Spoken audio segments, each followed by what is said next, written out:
Contemplate the workings of the inner being. Your eyes are wide open, but are you really seeing? We're back. We are back. So- It's been A few days. Yeah, a few days, 10 days since we put out a new episode almost. Wow. It's a long time. It's a long time. Thank you for your patience. Thank you for your patience. My name is Todd. My name is Cole. We are Todd Cole, and this is Mentor in the Mirror podcast. So we, in the last week, have had one of the craziest emotional roller coaster weeks that we have had in our whole relationship, and it wasn't between us. And then plus that, we put in on a house that we might be moving. So there was all this pending, and then all this impending, and then all this, so much. Lots and lots and lots of stuff. So, one of the things, Todd, that I've been really thinking about is how much we've grown in our business and what we do, the evolution of who we are, what we do, and how, let me give a little backstory. A week and a half ago, we put in an application for a house just outside of Austin. And I made a website for it. I did everything right on paper and process and went above and beyond. Even the agent was like, I've never seen anyone do this before. And I'm like, yeah, I'm making myself look like a real person for an application instead of just a bunch of text, right? Taking myself out of the cloud to be a person to better our chances of getting this house. And one of the realizations I had, we didn't end up getting the house because the homeowner doesn't want any gatherings of any kind. That makes no sense for us because we love to have friends over. We have family come visit. And it was like 2.5 acres of property. What do you do with that much property if you're not going to entertain, right? And what I realized was no matter how much you do things, quote unquote, right on paper, that includes hiring a coach, a business consultant, following a certain process, that sometimes the time is the process. Yeah. You're still either developing skills or it's just not time yet. Mm-hmm. And I really felt that with this house. Like that was my biggest takeaway this past week. And then reflecting back, like going back 6 years when we used to do fitness challenges before online personal training was a thing. And we would get up to 500 people, but we could not monetize it to save our life. Not at all. Not a bit. Could not. And to look at how booming that business is now, I've noticed a few times in our trajectory that we were a year or two too soon for a market with what we were doing, the way that we were doing it, because we were trying to do it the way people taught us to, or we were trying to do it the way that we read about or heard. And until we started blazing our own path is when things started to work out. Yeah, well, following other people's trends and methods of doing stuff has never been anything that really worked in my life at all. And, as I look back at my life from when I was a kid till now, everything that I have done has been a process of creating what's going on right now. I had these attachments to outcome because I was taught to have attachment to a specific outcome. And if it didn't look like that specific outcome, I was failing. And that's not the case. The case is everything that has led me up to this point has been a culmination of everything that has transpired beforehand. So riding the wave and understanding that the process leads to an outcome, the outcome is never going to be 100% what you plan it to be. And the outcome is always still part of the process that you can't see yet. Right. And so when you make the outcome an ever unraveling process, you never have to worry about what the outcome looks like. You ride the process and enjoy the moments of the process, enjoy the process of the process, and don't get too wrapped up in the outcome. And when you get to the outcome, most people, when they get to the outcome, right, if they get even remotely close to the outcome, they're like, oh, okay. And that's if they haven't already started pushing more stuff out into the future. So they're not even celebrating any part of the process or the fact that they've arrived. Right. And I'm really grateful that we started doing that quite a few years ago, pausing to celebrate, being like, wow, we got our first, high ticket client. Wow, we got our first trip put together. Wow, we got our first whatever. And then just celebrating, relaxing. Yeah. Like even that has been a celebration this last month. On a dollar standpoint, we've still done well, and we have done a lot of downtime relaxing, not just doing nothing. Right. I mean, laid out on the hammock or on the ground in the backyard getting sun. And everyone keeps commenting about how healthy we look. And it's because we've been out in the sun every single day, most days anyway. Yeah. So we look at each other. Continue. So that has been part of the process, is looking at where you are. What are some of the things you like? What can you control while you're in process of the outcome that is a process of the bigger picture? Right. And there's also an attachment that I've found people have to the process being pretty as the outcome will be. And the process can be very unpredictable as well. You can do your best to approximate and prepare and build resiliency for your process to go smoothly. And then there are going to be bumps in the road. I mean, I had a huge bump in the road this past week. That was a doozy. Yeah, I lost my shit. I really was in an interesting space with myself, with our relationship, with my dynamics, with my myself, with my sexual self, and it got really crazy, man. I was losing sleep. I'm still just I finally started getting 7-8 hours a night of sleep, and a lot of self-doubt came online. A lot of shame came in. We've been working on the shame stuff with other people, and we still have our own process of unraveling these old devices of shame and that type of stuff. This layer, though, you haven't reached this deeply, I think, into asking for help since you broke your back, which was 6 years ago. And even then, I didn't ask for help. I allowed help. You're right. I did not ask for it, and so I came out the bedroom and I was like, Cole, I need help. Because, being in that process, it started to get really ugly. I couldn't focus. I couldn't think. I'm here dealing with clients and shit, and I can't focus at all. So It was like I had to cut everything off. Well, and I feel like you were also attracting more chaos from not just clients, but from friends too. It was kind of like everyone was in this upheaval because there's a lot of people that really do rely on you. Yeah, no, and I'm still peeling that back. I'm still brushing off the residuals from that and getting back to myself. And then I injured my wrist yesterday. Like, there's a lot of stuff that is part of the process. And when you see the process as ongoing and don't get too wrapped up in the outcome, like I was supposed to start working on handstands today. And I got this program and I'm so super stoked and excited. And yesterday I said, I'm not going to do high intensity stuff. I'm just going to do yoga. And I sprained my wrist. Doing yoga. Doing a yoga posture. How about that, ladies and gentlemen? And that's part of my process. You can do anything. Yeah, including sprain this wrist. And so, it's part of my process. And I did beat myself up. Yeah. Well, I didn't beat myself up, but the dialogue that's running in the background. Disappointment. Was just not just disappointment. It was mean. It was like, you stupid asshole. You should have just sat your ass down and did your handstand work in the morning, or you should have did your high intensity interval training like you normally do, blah, blah, blah, blah, blah. And I just sat there and I listened to it. And that listening to that and detaching myself from that is part of the process. Also coming out to you and saying, hey, Cole, could you tell me that I'm not stupid? And, I came and asked you for that because that's what I need to hear from another person out loud to reaffirm with my body as part of my process. So when you understand that the process doesn't need to be attached to a specific outcome, you can have an idea of what you want your outcome to look like and an idea of what you want your process to look like, and detach yourself from how the process should look and how the outcome should look, and just kind of ride along with it and have an idea and tweak it as you go along. That's that tantra. That's that masculine energy, feminine energy. You let it flow and then you kind of nudge it, and you let it flow and then you kind of nudge it.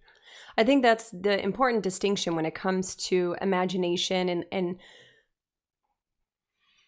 so two words that come to mind that we can really differentiate the difference between creating an image and then actualizing it and then having expectation and attachment. So there's anticipation, right? I can anticipate actions. If I'm doing this, I'm going to get this outcome. I can anticipate that.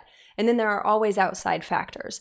If we attach to the expectation, like if you were expecting to start your handstand regimen today and then you couldn't, there can be a deep sense of loss. Mm-hmm. When we anticipate, like when we went to go look at that house, the agent said we had it, our agent said we had it. There was no reason they could foresee that it wouldn't be ours. It was still, we anticipated the outcome. Right. And it doesn't mean there wasn't some sadness that it didn't work out. However, I really felt good at how much work I've done from unattaching from the outcome when you understand that the reason why it hurts is because your imagination starts to create your future happiness with that outcome. Right. So if it's taken away or the perception is now it's dissolved, your future happiness has been compromised, which brings disconnection from your happiness, which is disconnection to the self and sadness. Right. And whenever we have sadness, it's because there is a connection missing. Something is missing as far as connection goes.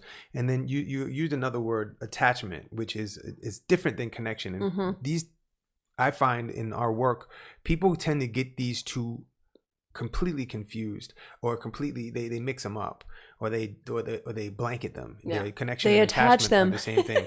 So you can have a connection to an attachment. You can be connected to an attachment, and then when your attachment doesn't show up, you get sad because the connection isn't fulfilled. So that's where things can get really dicey. And really understanding that I was connected to the house, I wasn't attached to it. Yeah. And since we didn't get it, it wasn't that big of a deal. I am connected to the idea of having a place to live where I am settled, where I'm calm, where I'm feeling really at home and connected in that space. Yes. So I'm connected with that idea. I'm not attached to a house. I'm not attached to a city. I'm not attached to anything, because attachment is a lot of work. When you think about attaching to something, grappling onto something, it's a lot of work. When you're connected with something, it's kind of mutual between you and the thing that you're connected with, or the person that you're connected with, or the idea. It's really easy. Connection for me is easy. Attachment is a lot of work. Totally. Yeah. So when we connect to outcomes, when we connect to goals, we are connected to the outcome of whatever the outcome is, but we are not attached to the outcome. When you're attached to it, it has to be this way. It has to be pristine and perfect. And we all know that certainty is the bane of our existence. Certainty is a very dangerous thing. When you're certain that something is going to happen and it doesn't happen that way, it can crush the human psyche. It can crush the body, because that attachment will never happen the way you imagined it to happen at the time you imagined it to happen. And this can be very detrimental to the self when you really put a lot into that attachment situation. Well, and typically there's deep incongruencies in people's belief structures, consciously and subconsciously. So whether they believe in God, the universe, source, their personal purpose, their connection to themselves, there's this one idea, or this is common, the one idea that I trust God, the universe, to provide, to have me on a path, that all I have to do is stay connected, while at the same time having the imagination or the free agency that also comes along with being on this planet. Yeah. And so for my personal cosmology, my personal belief is that there is something that I am destined for. And I feel like I'm constantly picking up synchronicities and breadcrumbs and those sorts of things. Right. So when I find myself in a moment of sadness, and actually I still am very present in the sadness when we didn't get that house, not because I was still attached, but because I was excited about it, and still giving myself permission to be bummed without this deep feeling of loss, right? I didn't actually even lose connection, because the connection to home that I anticipate having, like we've had in this house, still exists. That house isn't what had that feeling, right? That house had a feeling. It's the excitement that you're connected to. It's the excitement. And so what I got to really practice, because this is the point of doing all this work, is using what you learn, was to go back to the trust, go back to the, even when we were talking about this first house, if for any reason it's not in alignment, or it's not, the place for us in this next phase, perfect, then it's not going to work out. And if it is meant to, it will. And that felt so good, just to go back to the trust, because we had already put the 30-day notice in on our house. So we knew we were going somewhere. And the beauty of all of a sudden popped into my head someone that had a spare apartment on a yoga retreat that they can't rent right now because they can't do events, but they can rent it for us to live in. So it's like, cool. So we would have a place to go. Like when you can sink into the trust and your resources, who in your field, who in your life team, who do you need to talk to? Who can you ask for help, communication, guidance, synchronicity, support, to check in with that alignment and see, okay, I may not know where I'm going, and I feel settled, I feel safe, even if I'm not feeling secure. Yeah. Yeah. I love you so much. And yeah, so, when you're looking in that mirror, and I mean, this is something too that our entrepreneurs and the people that we work with, we are really working firmly to help them unravel this attachment to outcome and really start to flow with stuff. Remember the condor, the Yes. condor flies with the wind, knows how to change with the tides. It's the most flexible. It's the most flexible, and it knows how to pivot. And with the things that are transpiring in the world right now, a lot of people's businesses have to pivot. And so that process, bringing that process into a space where it can pivot, where your imagination of your outcome can pivot and can change and can shift, it allows your body to actually relax, because you don't have to be attached to something very, very specific. You can change in an instant if you choose to. Being attached to old paradigms is certainty again, and that's going to lead to the downfall of everything.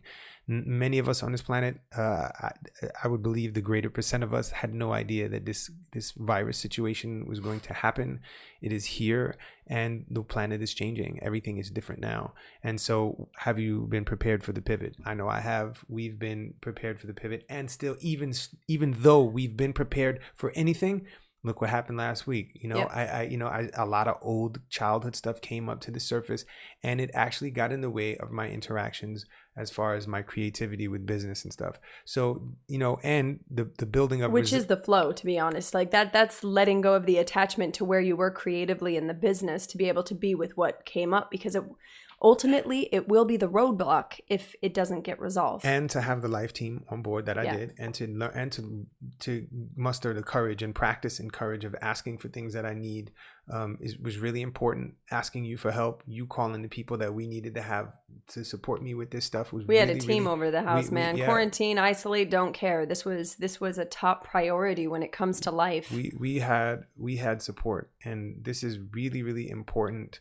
to be able to create a life team around your life, so when shit hits the fan, you have that support. You got the mop and the bucket on the way. I'm telling you, if I had to do this by myself, I'd probably still be in it. Agreed. So I'm not going to sit here and say, that's one of the things that, and I mean, I can feel my mouth start to dry up now as I talk about not being the one trick pony. I mean, not the one trick pony, the one trick pony.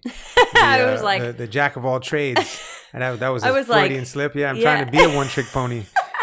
Getting it. Anyway, being able to say, hey, I need some help, or I want some help, was really it has been an important thing for me to shift into, being able to ask for that. And there are many entrepreneurs out here. There are many people who run businesses who are on this shit where it's like, I don't need any help, and then their bodies fall apart, or their relationships collapse, and all of this stuff.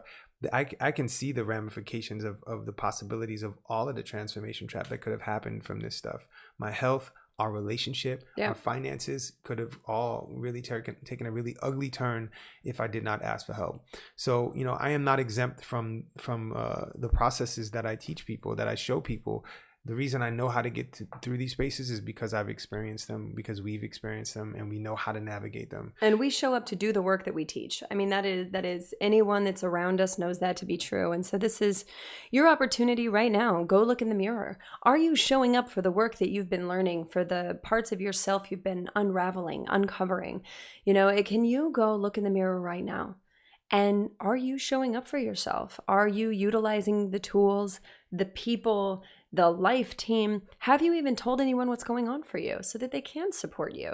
That's the first part of the battle. If you're not asking for help and letting people know how they can support you, they're not going to be able to. Yeah. And asking yourself, am I attached to an outcome, or am I connected to a feeling? Am I connected to... Am I excited and anticipating? Yeah. Am I connected, or am I attached? And really delving into the difference between the two, connection and attachment.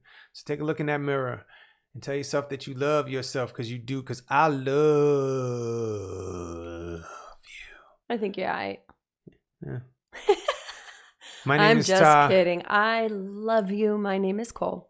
We are Ta Cole. This is Mentor in the Mirror. Until next time, don't forget to rate, review, subscribe, share this with a friend. And we'll see you next time. Be free.